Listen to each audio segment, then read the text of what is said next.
So I have this tiny little idea, and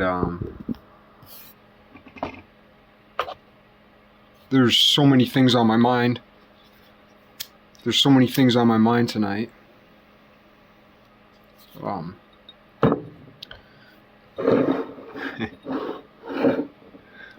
see if I can get the candle in there a little better. Candle's more important than me.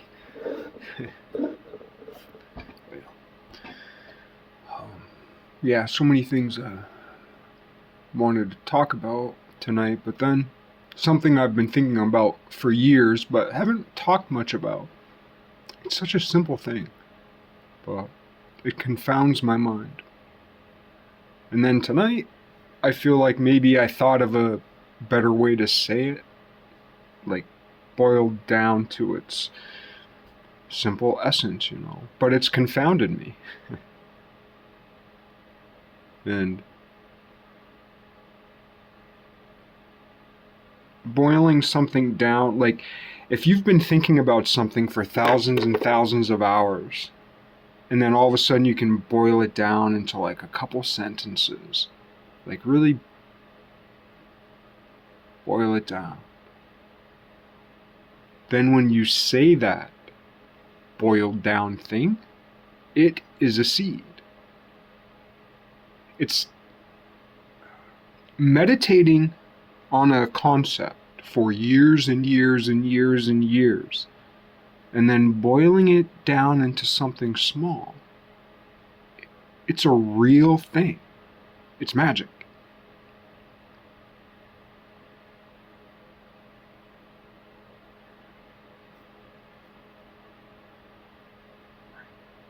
I can't give you all of this and all of the things I can't touch. I can't give you everything that I've touched today.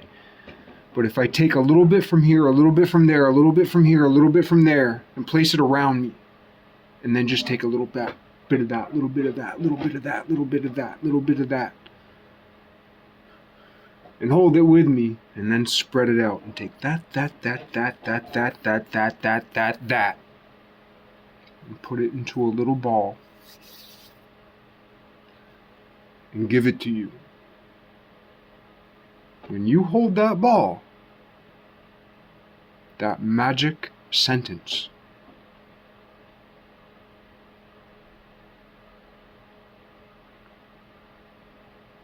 and especially if you ruminate on that ball, and I mean ruminate very philologically,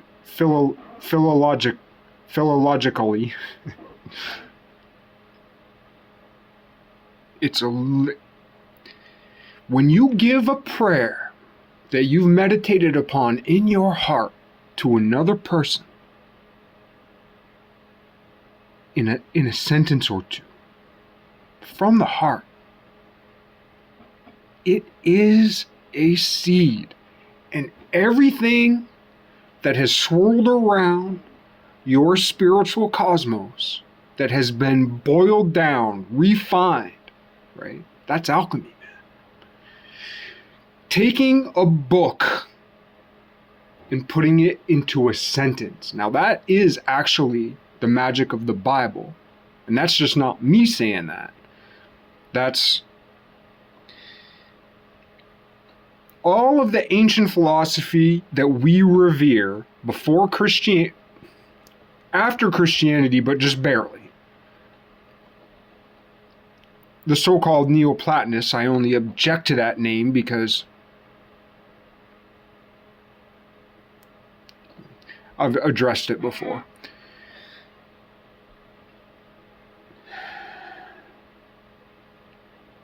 All of the ancient philosophy, everything that we revere from the ancient world was pretty much wrapped up 3rd, 4th, 5th century, period. Specifically, to my mind, like Iamblichus, he's the nail in the coffin, man. That's it. No one has pulled up that nail.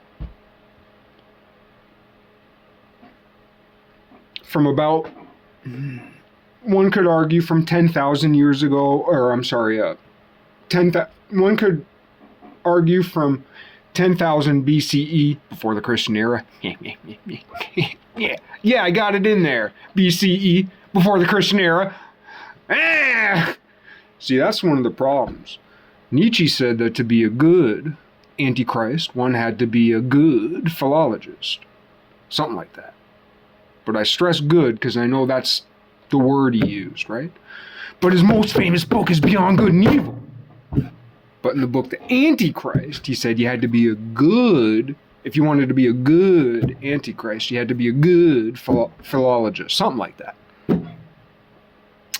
Well then, what's it mean to be a Christian?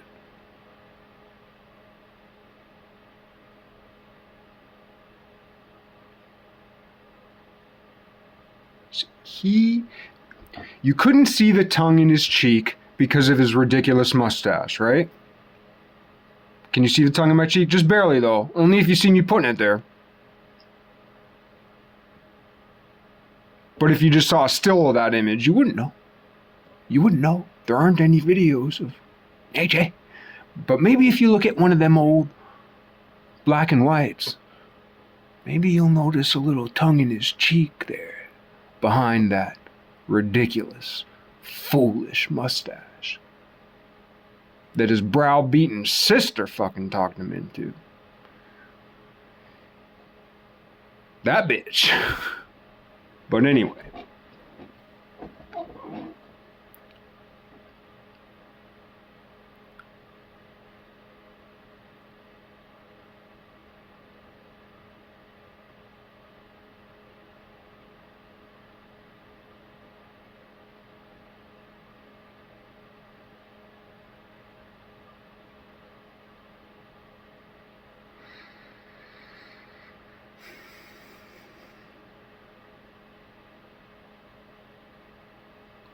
I'm making this story too long. What I wanted to say, that I thought I boiled down into a point,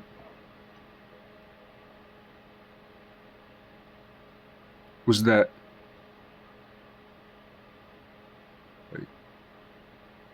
there are stars in the sky that don't exist anymore. I don't know the percentage, but we know stars die and we know stars have died. Now, I suppose because, see, that's the thing, man. Most of the stars that we see are in our galaxy, and besides that, some of the stars we see are actually galaxies. But because of that, and because of, like, okay, so some of the stars in the sky are stars, and some of the stars in the sky are galaxies.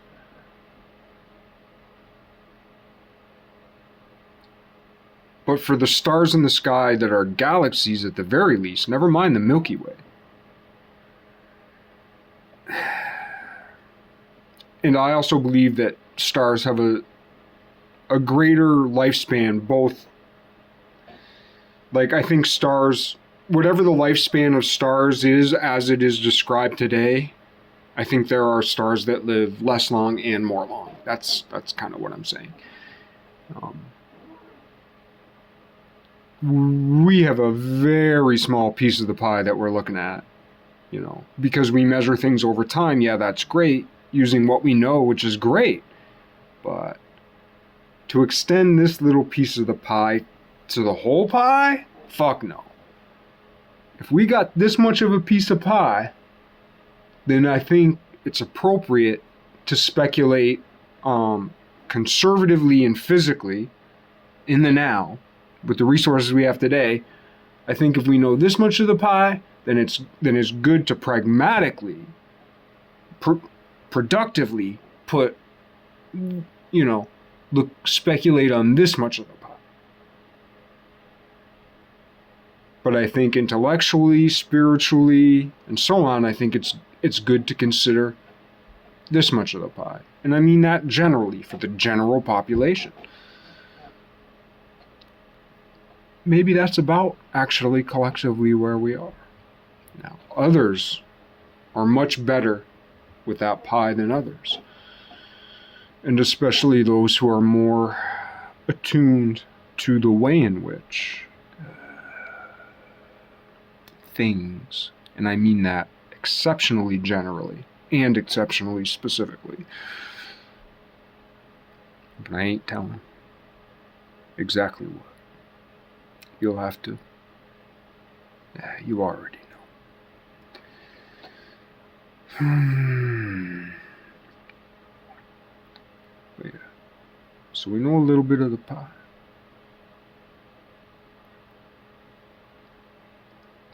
But anyway, what I was going to say, some of the stars that we see in the sky don't exist anymore. And at the very least, some of the stars that we see in the sky aren't stars and are galaxies. And they are far enough away that certainly some of the stars in their galaxies don't exist anymore. The nature of their light has changed. But suppose there's even one star in the sky that doesn't exist anymore. This information is hidden, by the way. Because stars are billions of miles, what's the lifespan of our sun? The universe has been around longer than our sun has been around.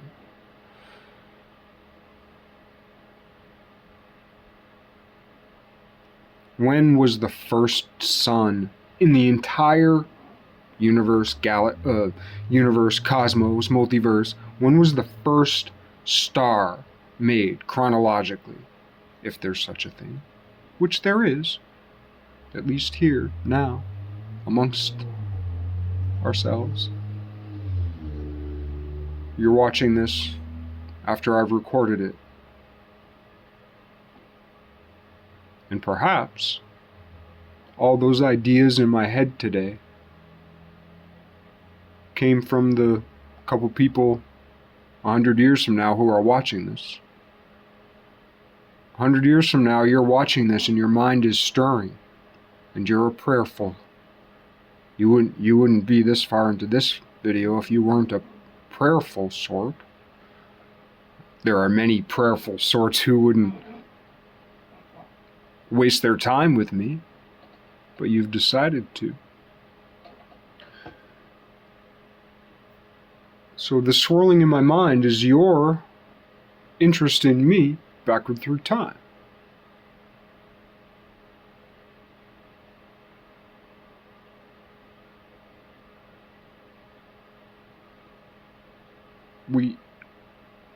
We do interact across time with each other if we leave something today.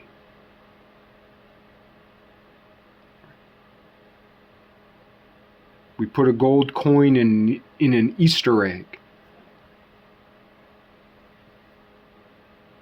and kind of hide it for tomorrow, for someone to find.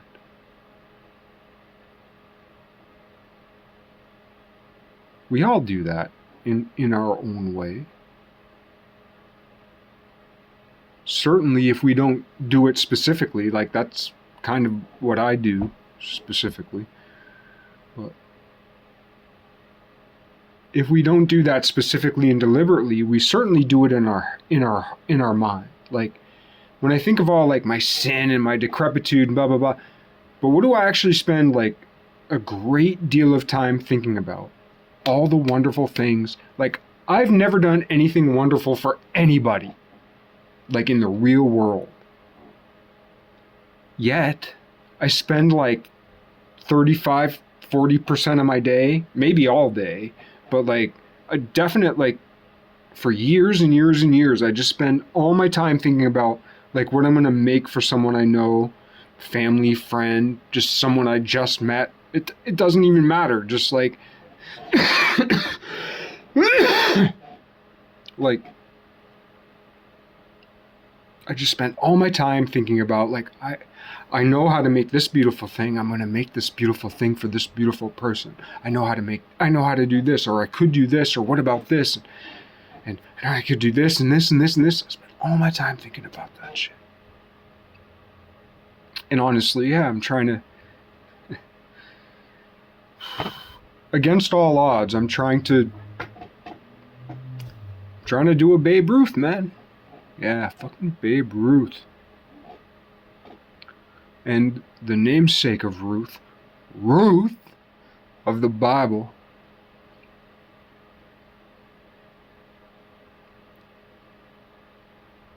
what a Ruth of the Bible, man.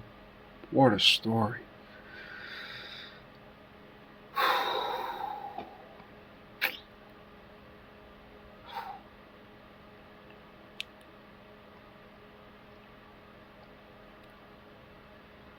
A gentle husband and a gentle wife in a brutal world. Ruth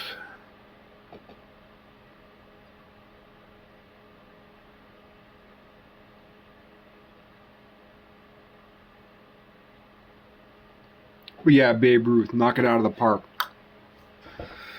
So yeah, is it a gamble or is it a mandate?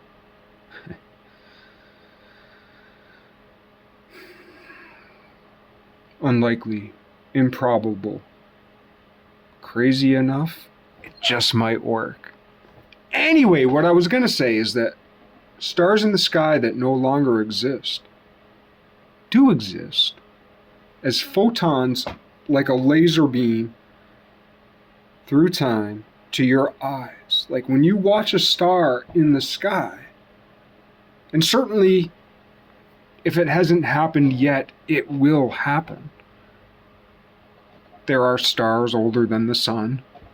Duh. I mean, all these stars that have become black holes, right? So even if it's less than 1% of the stars in the sky, like imagine looking at the sky one day and a star that's been an important star in a constellation just goes out. Maybe supernova, whatever.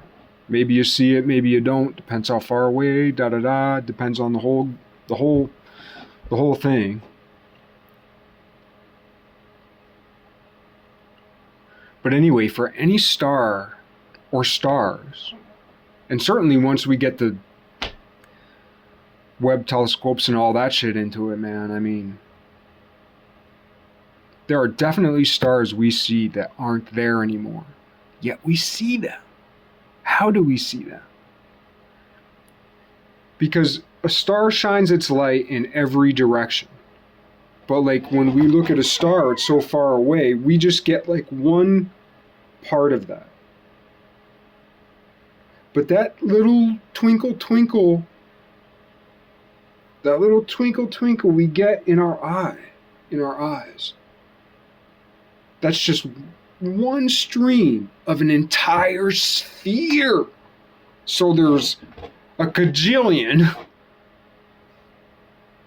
more times that light dispersed. And if that star is gone, when a star explodes, but it's so far away and we're way out here, what happens when that star explodes, implodes, becomes a black hole, whatever? Once that star disappears, a sphere of photons continue. Like the star's still there as a shell of photons in every direction in a, I won't say a perfect sphere, it might actually be really ugly, but if we're thinking generally for thought experiment purposes, we can more or less imagine that when a star dies, its light is still spreading out at light speed in a sphere. It's still there. It's a ghost. That's real. If we are seeing that laser beam, because what happens is the sphere that goes out in a donut. It's like on the outside of my hands is light. So here's the star. On the outside of my hands is light. On the insides of my hands is darkness.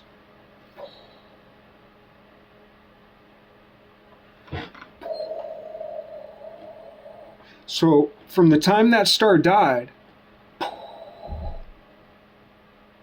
just this little laser beam of this ghost of a star is hitting our eyes. Remarkable. Things we see aren't anymore.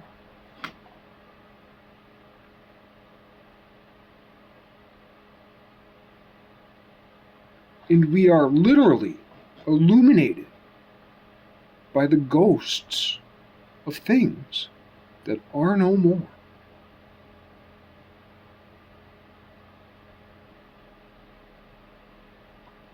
Little pinprick laser beams from balloons of light don't exist anymore except for in space. Now, granted, there's the whole sphere, but we don't see the whole sphere.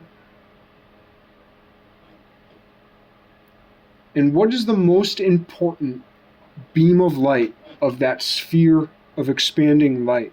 What is the most important piece of that light? The piece that is seen. Light exists to be seen.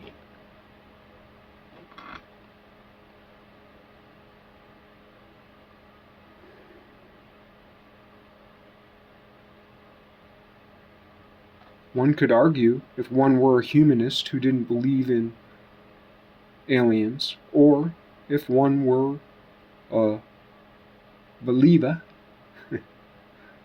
even if you're just a daydream believer,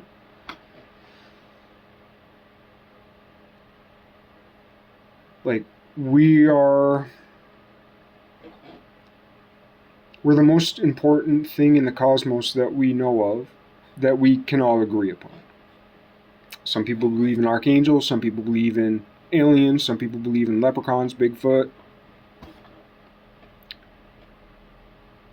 animal spirits of market forces.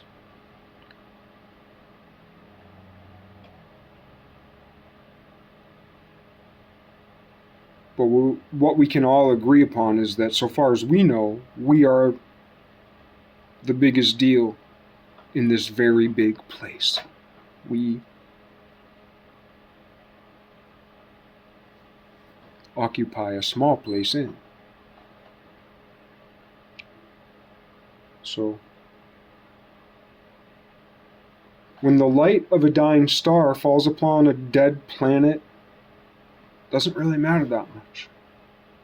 If it just keeps if it's one little ray of light extending out to never touches anything, just goes off infinitely into the darkness, not super important. But what is important? A message from the past, from a star that's dead, that we still are receiving.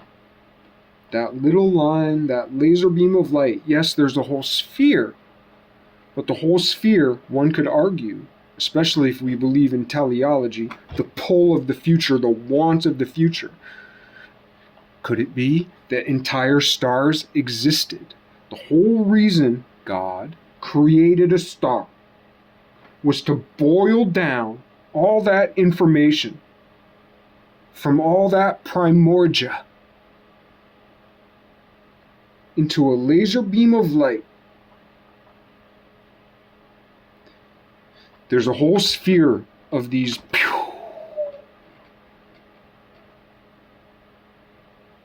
lasers of light. But all of the information of all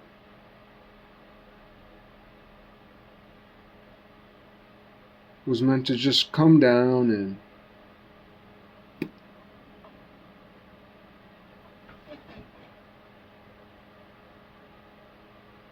I don't see where that's a bad way of looking at things.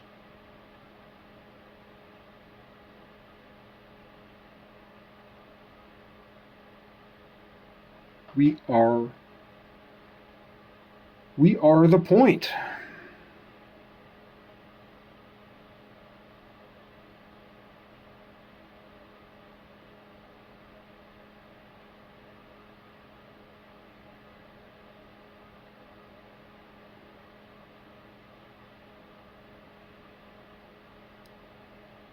we, yes, we do this, yes, we do that, but nothing loves like we love. Nothing. Nothing. Nothing. Oh, my dog loves me. Yeah. Why does your dog love you, you know?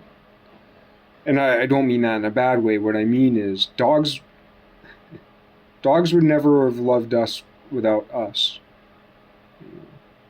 Except for maybe here or there, but I guess what I mean is like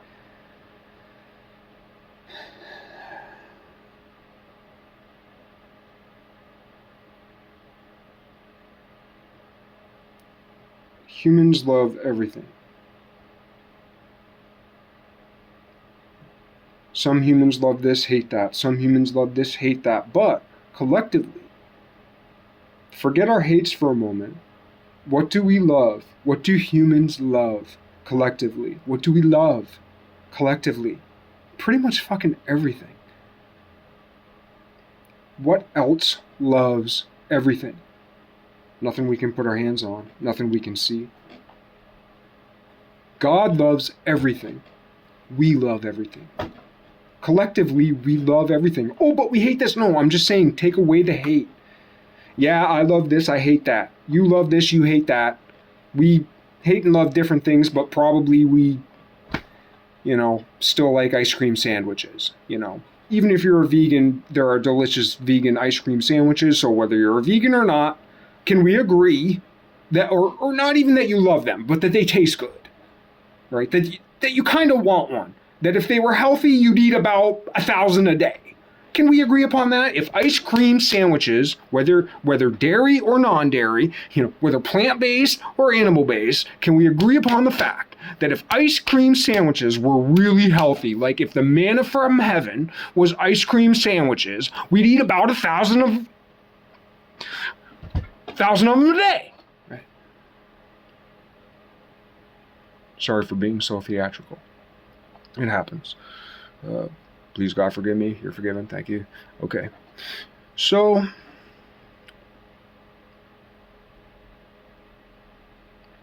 yeah, the world, the cosmos, the universe is much more like smushy and ephemeral. When you zoom way out to the 13 billion, 6.5, whatever, however many billion years, never mind the way. Yeah, how do you even measure that, man? Pressures, and it's ridiculous. Gravitational waves. Yeah, the gravitational waves that were just